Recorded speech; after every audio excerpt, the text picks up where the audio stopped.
Welcome back to Kill Rock Radio here on killrockradio.com. My name is Rocky, back up in this motherfucker. For those of you watching on YouTube, youtube.com/killrockradio, you might notice I'm shooting now from the other side of my office. But anyways, how's y'all doing? On this episode of Kill Rock Radio, it's finally happened. It looks like Kiss is finally dead. They have sold out 100% to, what is it, Pop Nation, Pop, whatever the fuck they are. We'll get more into it. Anyways, after that, we're going to go ahead and do an extended listener comments section because we've been getting so many comments, so many funny, awesome comments. I want to acknowledge you guys and put some of that stuff up. So we'll do that. And just, you know, as a teaser, if you will, it's mostly going to be about Peter Steele and the Insane Clown Posse. So that'll be interesting. So let's go ahead and get started. Let's start off with Kiss.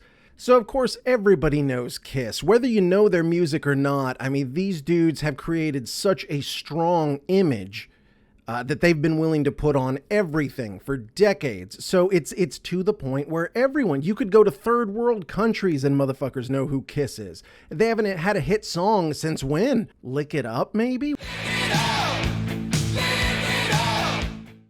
But no matter what, it's been a long fucking time since those guys had a hit song. And so the fact that they've been able to keep their image out there and keep it so strong, it really is a testament to them. You know, one of the running gags about Kiss is that they were never going to quit. I remember being a kid, I was probably in my mid-teens. They had announced that they were going to do a farewell tour, but then years later, there was another Kiss tour, and then another, and another. You know what I'm saying? And they just recently finished their end of the road tour, and it looks like it is in fact going to be the end of the road for Kiss, because they have sold the full rights to everything Kiss.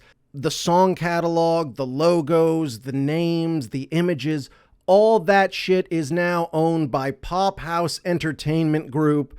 And they're behind the very popular ABBA experience, which is like an immersive 3D, whatever the fuck type of VR type show.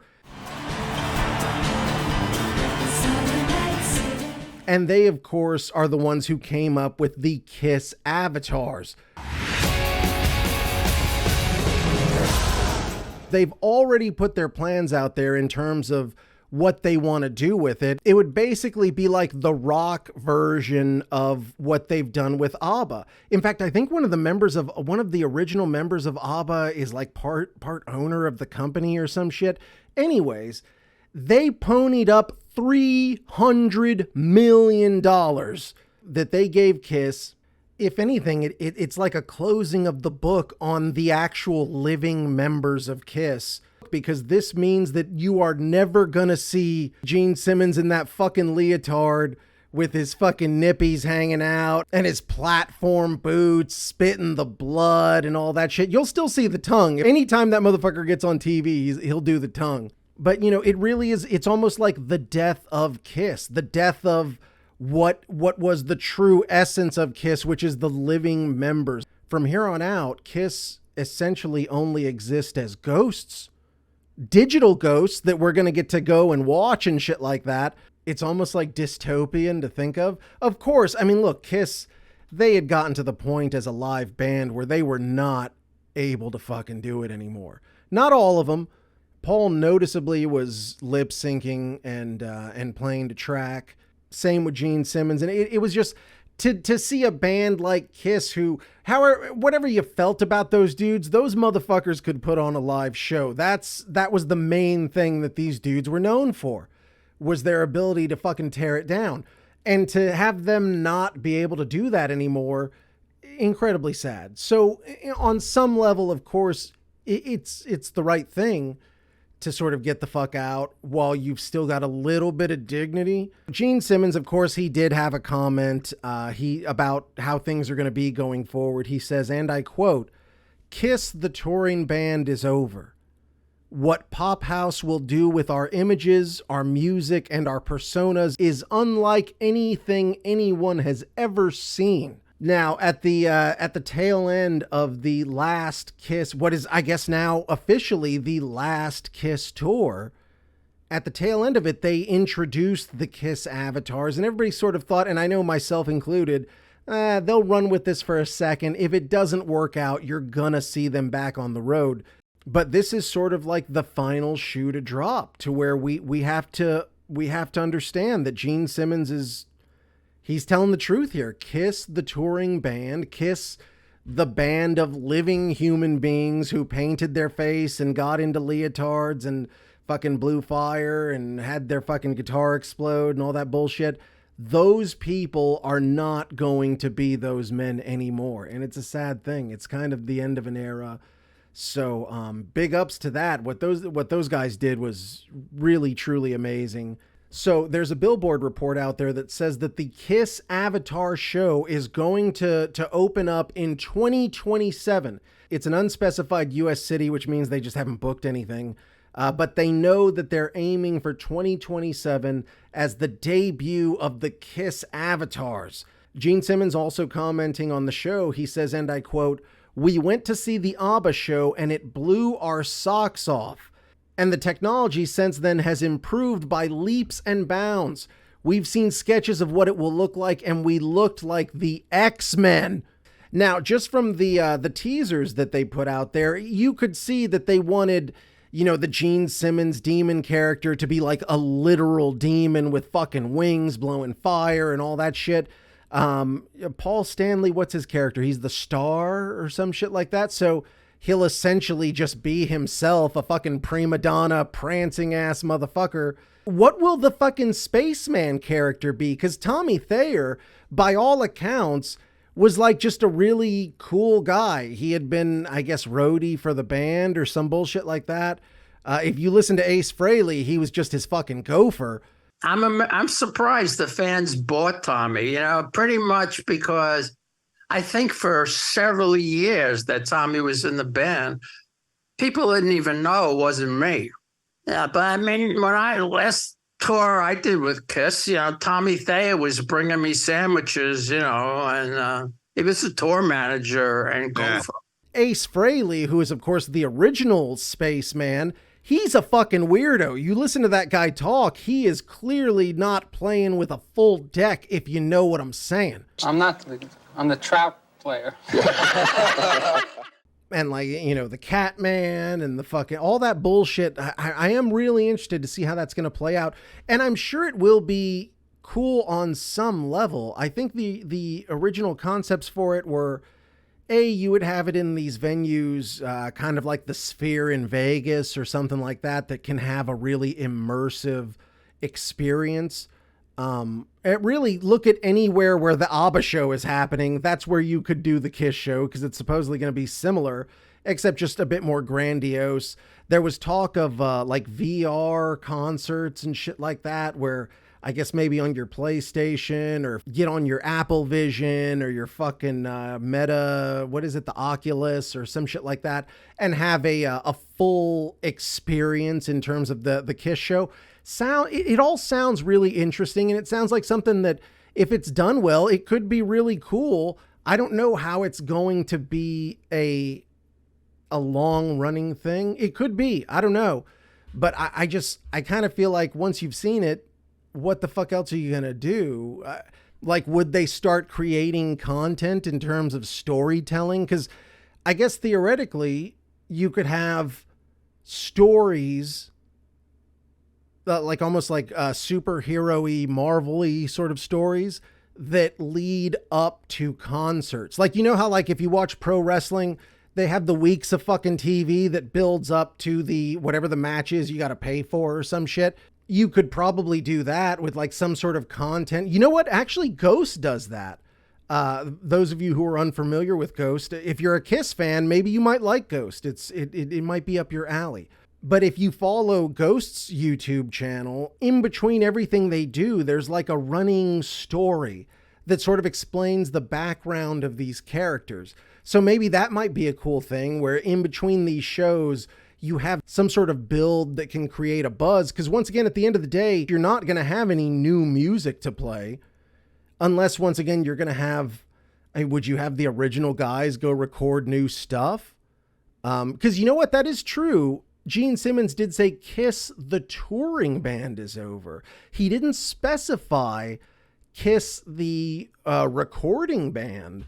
So you never know. Maybe Kiss has got a little bit of life left in it yet. They might have to come back and do some extra jams or something like that. Once again, I can't imagine it's going to be fantastic. Sorry, guys. It's just rarely do elderly men in leotards make fucking relevant music. It hasn't happened yet up to this point. I doubt it's going to happen going forward. When asked about the show, Pophouse CEO Per Sundin says, "We have a lot of plans for Kiss. We want to keep the legacy. We want to extend and amplify it for new generations." So this deal, it's not just the rights to the makeup, the characters, all that shit. It is their entire musical catalog. When you're listening to Kiss now, that's money that's going to Pophouse. That's not going back to the members of Kiss. Now, if you're Kiss, you don't give a fuck because this is finally the big payday. You guys split it up. It's going to get you clear through the rest of your lives. But, you know, it's sad. It's like when somebody retires, or like you have an actor that gets old and after a while you stop seeing them at all. And you know it's because they're declining and you don't want to be seen in public necessarily that way. And very sad. And I don't want to think that of Kiss. I don't want to see Gene Simmons as a curled up, fucked up, limp dick old man, but it happens to all of us, I guess. I'm just praying I can stay alive long enough for the cybernetics. Or maybe they can upload my brain into an avatar. I could just be an avatar for the rest of my fucking life. God forbid somebody unplugs me, but it would be nice to be able to live on. Because really, if you look at it, we're just animated meat. All that is who we are is kind of in our brain. But the only thing that keeps our meat going is the electricity that's running through it at all times. So if we could kind of upload our brains into a computer, which, you know, can have electricity running at all times, then you could theoretically upload yourself into that and be a very cool, whatever you want to be, a demon, a fucking big dick dog, you know, whatever you want to do. It'd be nice. But of course, whoever runs the servers is God. Do we want to live that way? I don't know. But anyways, Kiss. This is going to be really weird once one of them dies. Because these avatars, really the point of them is that they will go on beyond the lives of the actual members of Kiss. We can live on eternally. The band deserves to live on because the band is bigger than we are. That's going to be fucking weird when Paul Stanley or Gene Simmons or Ace Frehley, Peter Criss, any of the fill-ins, when they fucking die, people are going to look at that shit and be like, whoa, that's creepy. If you're an old school Kiss fan and, like, let's say Peter Criss dies, God forbid, you drop some fucking acid and you go to the Kiss Avatar show, oh my God, it'll be like you'll be crying your guts out. You'll be talking to him. It'll be fantastic. Maybe if you like essentially rebooted Kiss, obviously if you're looking to sell the show to kids that may not have originally given a fuck about Kiss, the albums are new to you essentially. So you could like remaster them and use AI and shit to make them all perfect and new sounding. Imagine if they did like super fucked up, like modernized versions of the songs, and you've got like fucking Gene Simmons, like Demon Gene up there doing like a trap version of fucking I Was Made for Loving You or something stupid like that. You fucked it up! You fucked it up! I'm interested to see what Ace Frehley is going to say about this, because God knows he didn't get the fucking avatars in the first place. I don't get this avatar thing that they're going to do. I mean, I saw some of it on a video on YouTube last night, and it kind of looked like it was, you know, geared towards children. Yeah. And it's not rock and roll. But if there's any new recordings, anything in regards to this, we will keep you up to date with what's going on. Anyways, moving on. Okay, so I want to go ahead and get to the listener comments. So, of course, anytime we talk about Pantera, the fans are going to come out and they're going to have some shit to say. First off, my homie Kid Mac says, I would love to see a new album. They sound amazing, and Phil made Pantera. They was nothing before Phil and nothing after Phil. Rex and Phil wrote all the songs, so let's do this. A lot of people have said, well, you know, without the Abbott brothers, there's no Pantera.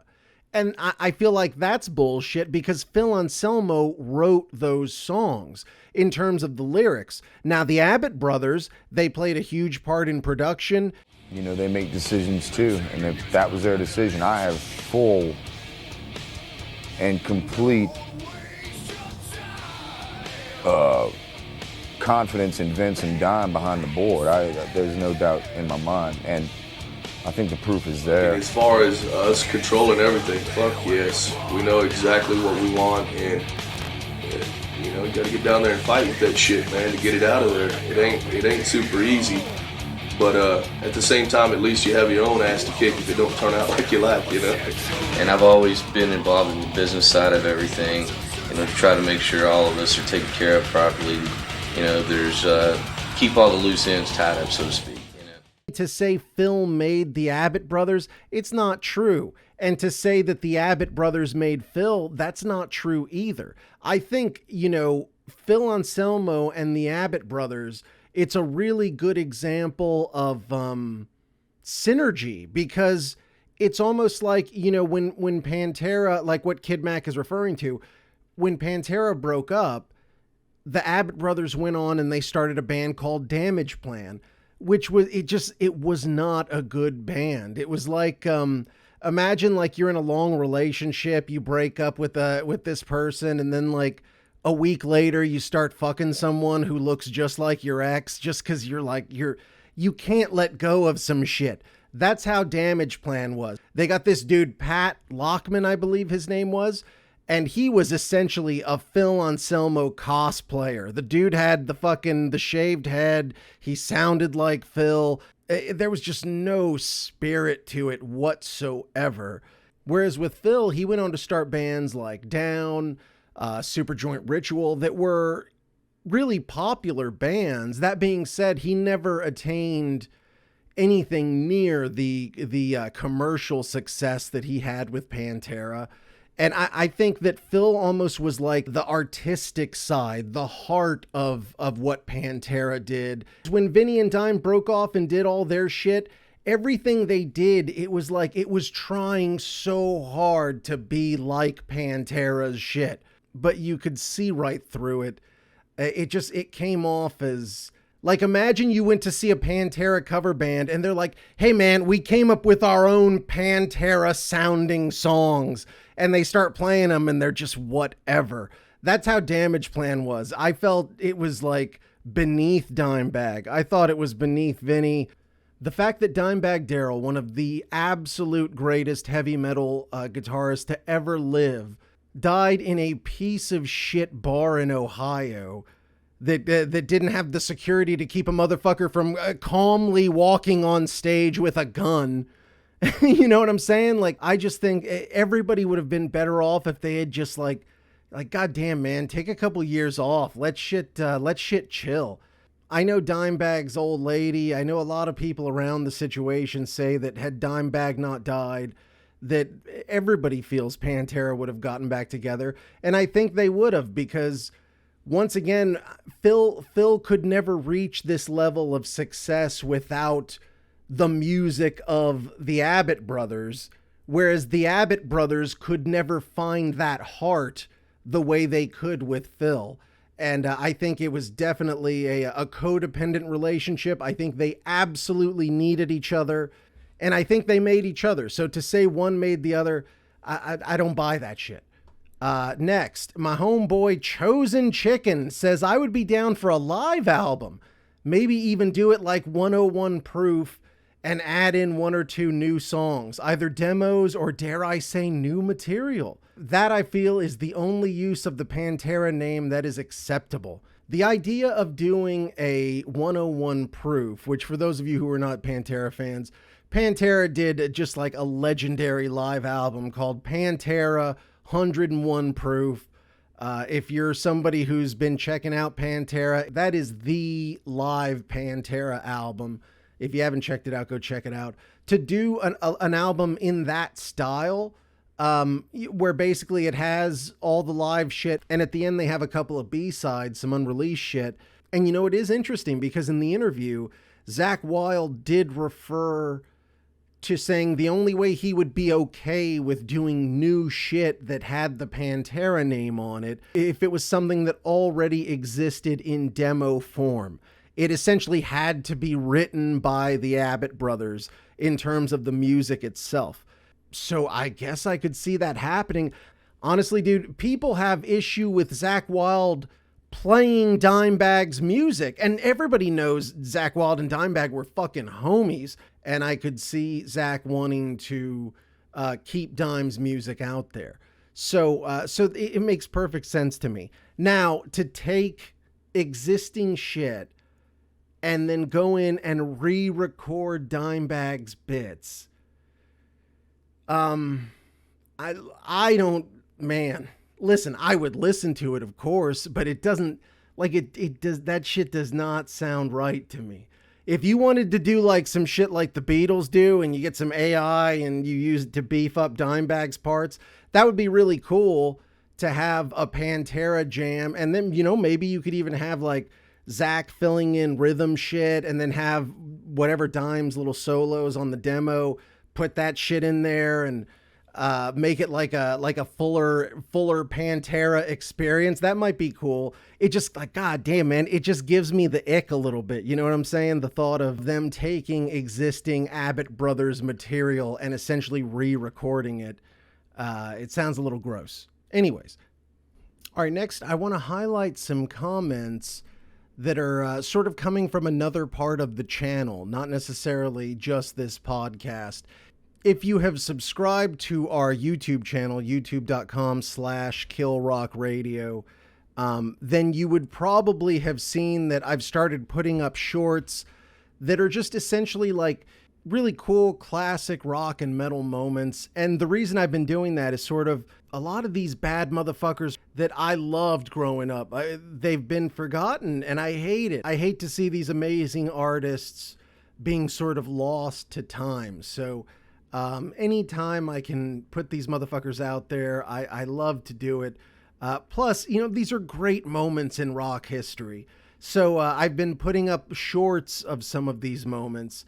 Like, for example, the very first time that Nirvana went on Headbangers Ball. This was like a month after Nevermind had dropped, and they were like the new kids on the block. It was really interesting.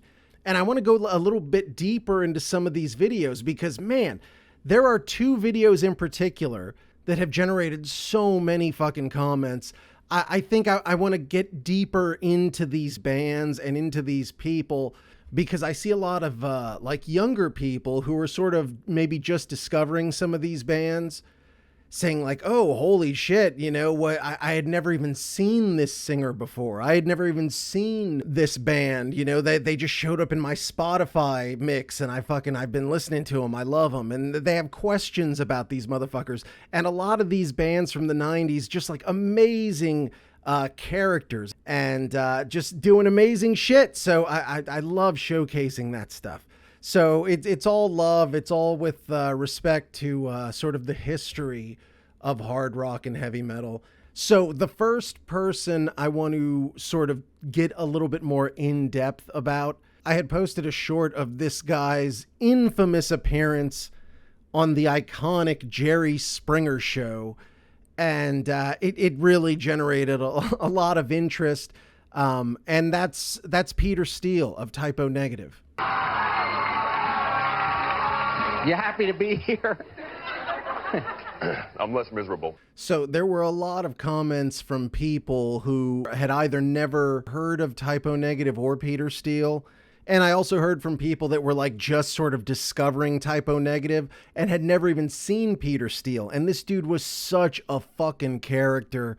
So first off, immediately, of course, there were haters. Anytime that there's chicks saying that a guy is attractive and all that stuff, because the point of the video, it's a classic Jerry Springer episode where they're interviewing girls that identify as groupies. And one of the girls, she is a groupie for Typo Negative. And so they bring Peter Steele out to sort of, you know, show the object of her affection. What is it about Peter that made you want to be with him? I totally think he's great. She's got hearing problems, so. He's the most beautiful man I've ever seen. And there were so many comments of motherfuckers trying to hate on him, saying he had a fucked up grill. Somebody said, here, my homeboy, user CB, says, is this vampire Elon Musk? And I got several of those. I see no resemblance between Elon Musk and Peter Steele. Hold on, let me put them side. Let me get a side by side. Oh, dude, I don't see that at all.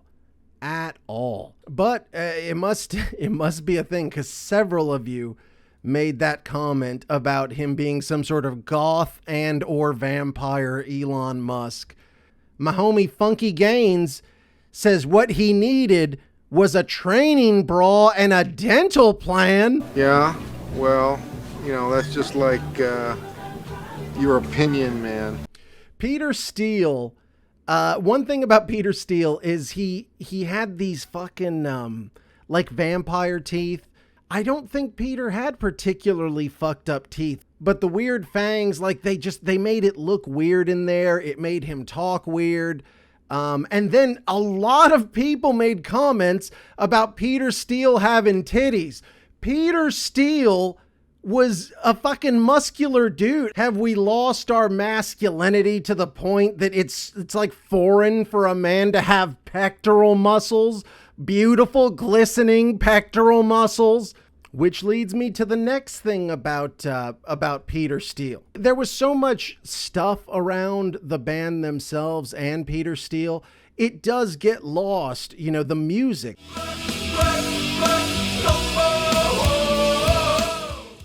I challenge any motherfucker to find me a band that sounds anything like Typo Negative.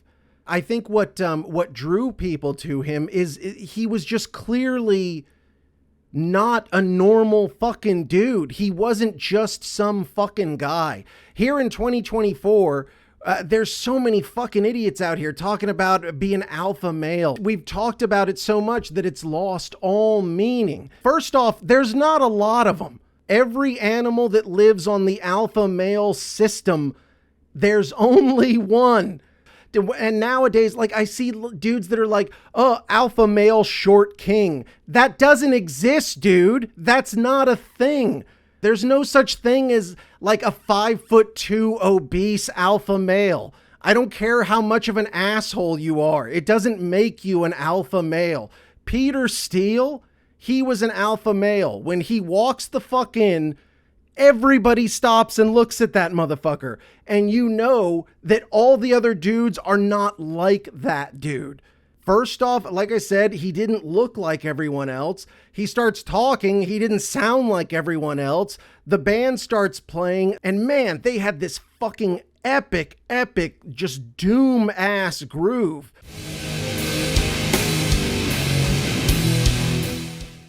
And this is before doom was even really a thing. They're pioneers in doom metal. Just that slow, heavy-ass, grinding-ass riffage. That's a staple of Typo Negative that people rip off to this fucking day. But no one can rip off Peter Steele, because who could be that dude? And it's not just a gimmick of like, oh, well, his voice is deep. That dude can sing. He can scream. He was a talented vocalist. My homeboy, Vincent Coho, says Peter Steele was guilty of bastardizing too many awesome songs that were already hits. I guess he did that first. Will Smith, shame. I don't know what the fuck you're referring to, sir, when it comes to Will Smith. But I will say, if you've never heard Typo Negative do covers, you gotta check that shit out. I can't think of too many bands that I've heard take a more wide array of music and do covers and just like completely transform the jam. Like if you go listen to Typo Negative's cover of Summer Breeze, you would never think that Typo Negative could do a cover of a song like that, but you listen to it, it just makes perfect fucking sense. They do a great cover of a Magical Mystery Tour. They do a great cover of Smells Like Teen Spirit. I wish they would have done like an album of covers. Back in the 90s, you couldn't get away with shit like that. These days, you can do an album of covers and actually release the shit. I think they would have really cleaned up with that, because anytime Typo Negative would do a cover, it was going to be really, really interesting. They could like headline clubs and shit. They would open for like really big ass bands, and they had hit songs. I mean, Black Number One, that shit would actually play on the radio. Corpus Christi, My Girlfriend's Girlfriend, Halloween in Heaven. So they did have some hit songs, never anything huge, but they absolutely had songs that were very popular. They toured pretty much constantly from the early 90s all the way through to Peter's death, essentially. Those dudes garnered a tremendous amount of respect. You know, a lot of bands, if they have like a mainly female fan base, what commonly happens is guys will sort of turn on it and say, that's fucked up, or fuck those guys, they suck, or whatever. Like I said, there's always going to be sort of haterism, but Typo Negative was one of those bands that you didn't have that. It didn't happen. You understood why girls liked him. It made perfect fucking sense. And to speak on that, my boy John Olson says he was such a good guy. Had a heart of gold, actually, from what I've heard. Dude was like 6'8" tall. Every goth girl on the planet wanted him. And that's fucking legit. Dude, Typo Negative, the lady Typo Negative fans were just a special breed. It was almost like, you know, like that island where Wonder Woman came from was just like an island like of just like gorgeous, fierce ass women. You would walk in and it would be at least 75% hot chicks. And like, not even just like, oh, she's attractive. These women would be dressed to the fucking nines, man. I remember the first Typo Negative show I ever went to, I was invited by a lady. She's like, yeah, meet me at the club, Typo Negative and all that good shit. So, okay, I go to meet her out front, and this fucking chick is in like a corset and just looking absolutely gorgeous. And I'm like, God damn, man, I'm going to be getting in fights tonight, bro. And then you go inside and everybody's got corsets and everybody's fucking gorgeous. It's just, it was insanity. The very last time I saw Typo Negative, they were opening for Hatebreed, and you couldn't have a more different fan base. While Typo Negative mainly had like hot goth chicks as their fans, Hatebreed is just like aggro ass dudes. And I remember seeing them, and while Typo Negative is playing, like all the hot chicks are swaying and shit, and you look in the corner and all like that, the Hatebreed metal dudes it was like an 8th grade dance where all the guys are on one side of the gym and all the girls are on the other side. But imagine all the girls are doing like sultry ass dances and all the guys are sitting there pissing down their fucking leg. But yeah, it was uncanny. I have never seen a metal band. And another thing, like Typo Negative, though, like I said, they did have some hit songs, but once again, they were never huge. I've never seen a band have such a strong female following and not be a really popular band. Like I said, Motley Crue, bands like that, you can't even count that. They were very popular. They were on the radio all the time. Of course, the ladies were coming out.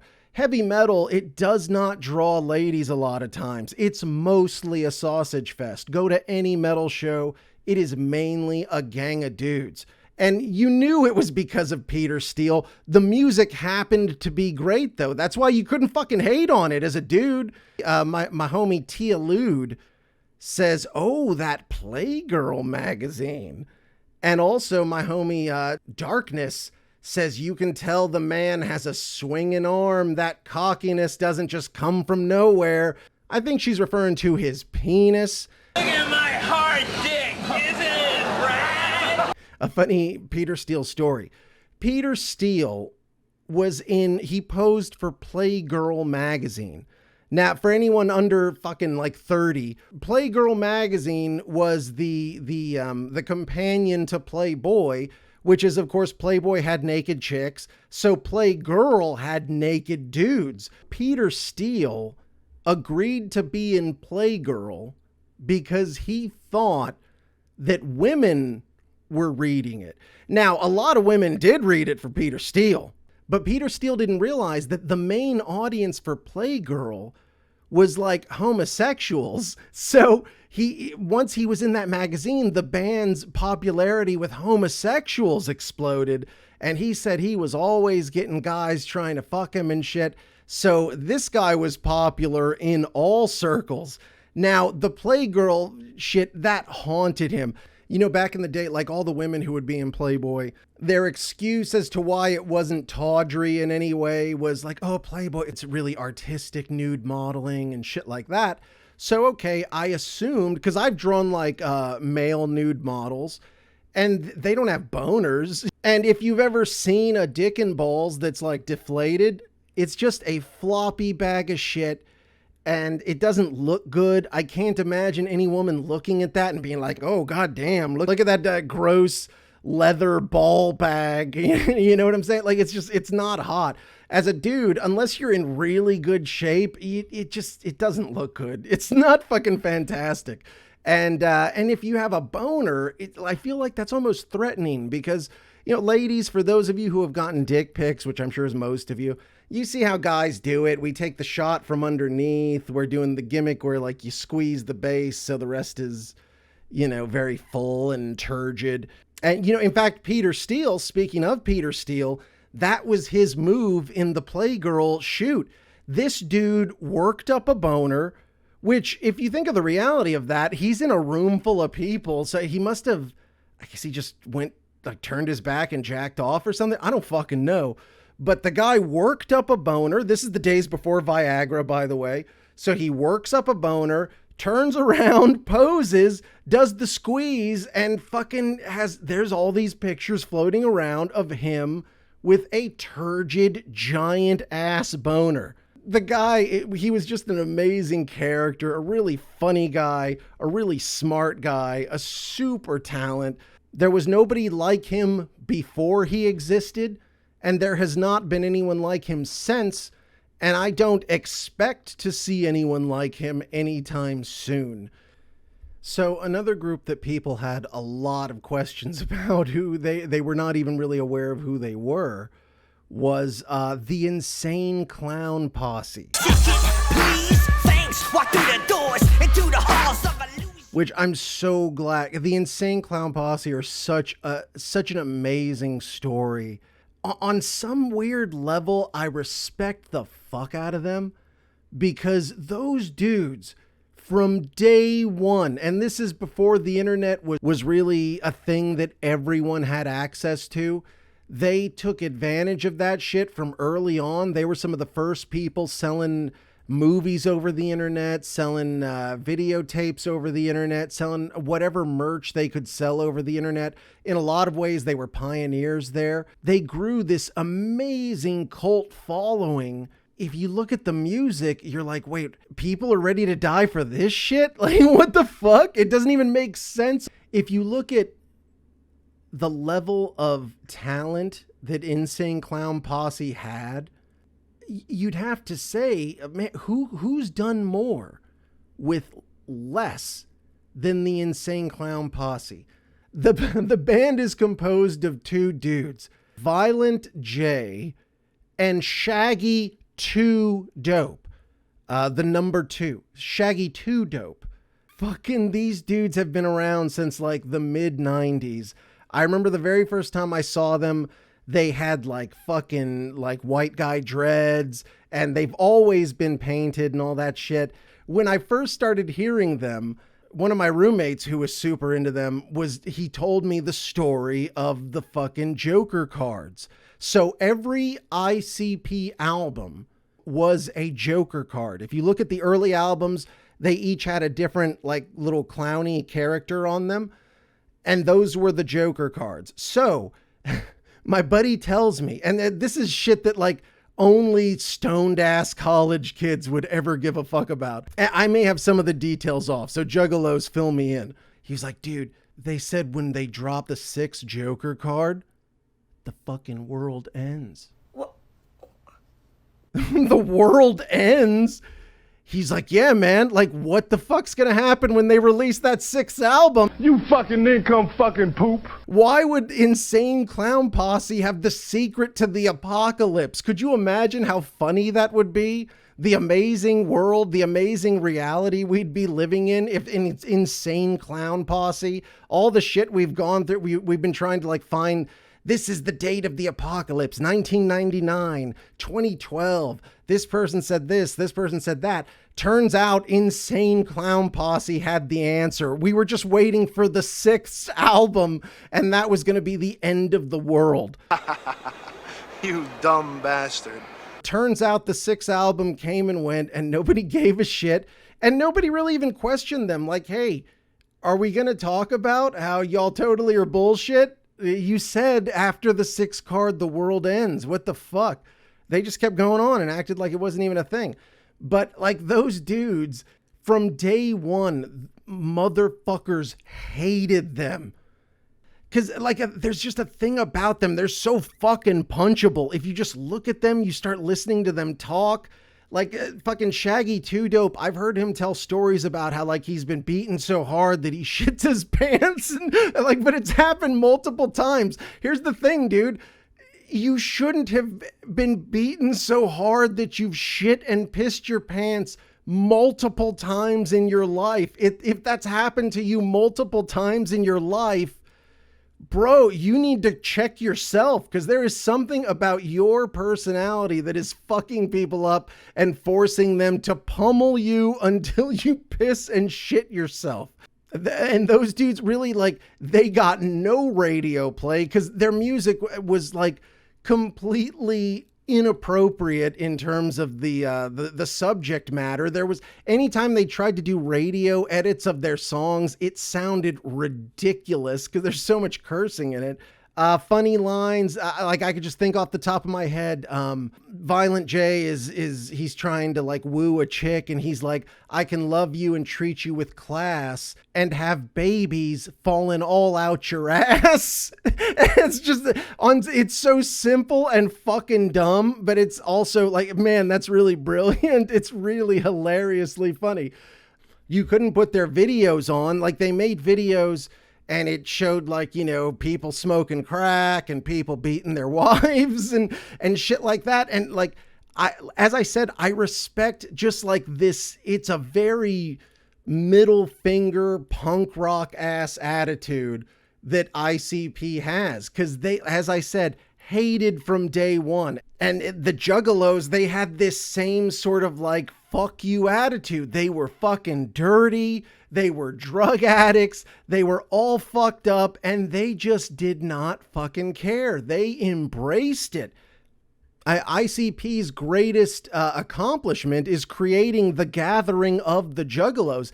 At this point, the simple existence of the Juggalos is bigger than the music of ICP. Their fan base actually outgrew the need for ICP at all. My homeboy Andy Kapfenstein says the fact the FBI considers these clowns as a criminal organization is a disservice to the actual mafia. That's another thing. The Juggalos, they've outgrown the band and they've become really a society. And the FBI famously declared them a gang. So they've been watched as a gang. They've been watched as organized crime just for the fact that they exist all through the country. They all come together at the gathering of the Juggalos. It's well known that there's a lot of drug dealing going on at the gathering of the Juggalos.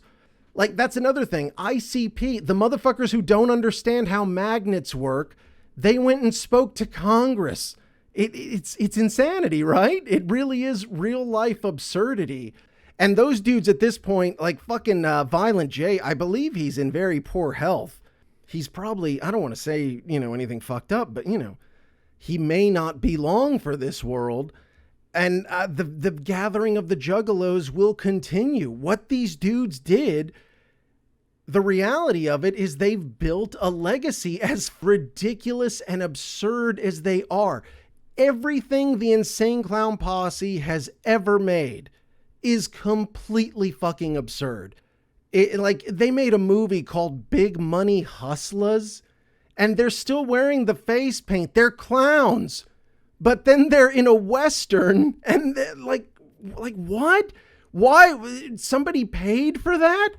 And like, I saw like a director did it for free, and then they said they would pay him on the backside. They didn't do it. They told people that I delayed the release of the film because I was trying to negotiate to get a higher salary. I never received any salary at all. Let me ask you a question, John. Let me just cut you out. Let me ask you a question. How much money did we pull out of our bank accounts and give to you for the movie? Psychopath. You didn't give it to us. So give it to the movie. How much money did we give to the movie? You put $110,000 of Thank you. Get out of here. No, how could you badmouth them? So they put up 100. How many people would put up 110,000 of their own money and for a movie? You coming in here bitching about you not getting paid? Get the hell out of here. I'm not bitching about me not getting paid. I'm bitching about you guys lying about me. How could you say? Dude, they have a video, and you can find it on YouTube, called Stranglemania. Well, I hope you like blood. I hope you like guts. I hope you like wrestling, because we've got the best for you right here. You're going to see the likes of Cactus Sack squaring off against Lama Namanumi. And ICP just takes like this old like 90s and 80s Japanese and Mexican wrestling, and they do their own commentary over the wrestling, and they come up with their own names for the wrestlers and all that shit. It is some of the funniest material I have ever seen in my fucking life. Now, I can't believe how fucking fat these two big, fat, butterball, sweaty, fat balls of shit are. Fat they may be, but two of the most aerial, fat, pudgy fucks I've ever seen in my life. You know what? This match is no ordinary match. This is a glass match. Glass for your fat ass. That's right. What it's there for. These two are normally a team called the Mushroom Boys. They're going head to head, belly to belly, ass to ass, fat to fat to settle a score right now. We're seeing it live on Stranglemania. Stranglemania 1 had me laughing so hard I couldn't fucking breathe, dude. Everybody hates Insane Clown Posse. Like, dude, I put up 2 videos that show Insane Clown Posse in the grips of one of their great wars, which was against Sharon Osbourne, the wife of Ozzy Osbourne. She was the manager for Coal Chamber. ICP took on Coal Chamber as an opener, and they fired them after literally 2 shows and didn't want to pay. And Sharon basically said, I'm going to fucking sue you. They went on the Howard Stern show. They fought for like a fucking hour. It was some of the very best radio that's ever been done. So you got to support his habits somehow. He needs money. What is all this with the drugs? What are you talking about? Well, I'm just pulling that out of my ass or something. Right. Oh, you have your asses here, isn't it? You prop that half retarded junkie on stage every night, and he stands. They got to stick a pole up his back to keep him to stand still. This just sums everything up about you talking about my husband as a retarded drug addict. It's all cliche. It's all old. Your vocabulary is so limited. She starts babbling at me in French, and I'm trying to make a point here. They're both videos are up at around 1 million views, thousands of comments, and I would bet you if I broke it all down, it'd be like 98%. Fuck these clowns, these fucking pieces of shit. I'll slap the fuck out of these clowns. People hated those motherfuckers. And when you think of how hated they were, the fact that they were musicians and they weren't on the radio, they were not on MTV. And like as everything went on, they adapted and they were ahead of the curve. And in a lot of ways, they were really smart. Their most relevant moments came in conflict. They always had several lawsuits going. People would just run up and punch them in the fucking face. I mean, it was insanity. But the thing that ICP did that was really brilliant is they took everything that was negative, they took everything that was fucked up, and they embraced it. everything that Shitty a Juggalo treasures. In a way that's beautiful. Like, I feel like you almost need people like that. I don't want to call them bottom feeders because there's a negative connotation there, but bottom feeders are a very important part of any ecosystem. Their greatest battle came against Eminem, and really that's probably the most relevant ICP ever was, because Eminem had burst onto the scene and become one of the biggest stars in the world. And he had a local beef because ICP is from Detroit, just like Eminem. And ICP are kind of like considered OGs in the Detroit area. They were some of the very first motherfuckers to ever come out of Detroit and to, as I said, embrace trailer park culture and shit like that. And in a lot of ways, they felt Eminem was kind of encroaching on their shit. If you could imagine, ICP thought Eminem was ripping them off. And like they were both big local bands and they would fuck with each other. And there was a lot of competition, I think. And so Eminem, once he became the biggest star in the world, he still had beef with Insane Clown Posse. So on his album, he has entire skits dedicated to, like, you know, having gay sex with Insane Clown Posse and, like, you know, emasculating them in that way. And, you know, it would be one of the biggest albums in the world and nobody would know who the fuck Insane Clown Posse was. You'd have to go find Insane Clown Posse and be like, oh yeah, wait, I fucking hate those guys too. Yeah, fuck their face, Eminem. So they had a very well-known battle back and forth with Eminem. Insane Clown Posse did, admittedly, really funny anti-Eminem diss skit things. Hi kids, do you like anus? I let Dr. Dre fill on my butt for a chance to be famous. But Eminem had become the biggest star in the world and ICP was still niche. So Eminem just had a much greater platform. What do they call it now? Like ratioed or some shit like that, where you just have a much bigger platform. So regardless what the fuck I say, I'm gonna get smashed. That's essentially what Eminem did to them. By the numbers, Insane Clown Posse is one of the better selling hip hop acts of the last fucking 30 years. And I say that as like a fucking thumbs up to those dudes. In many ways, they truly are clowns. And I don't even mean that in a bad way. Like, their existence is just pure folly. And that's amazing. It's amazing that they did that. ICP, as I said, absolutely absurd, but there is a little something there. There's something to respect there with ICP. So I'm going to go ahead and end on that. info@killrockradio.com. If you have any questions or comments, you can get at us in our DMs on any of our socials. Normally we'll be @/KillRockRadio, all lowercase, no spaces. But we will keep this conversation going next time. So until then, I will talk to you crazy motherfuckers later. Peace.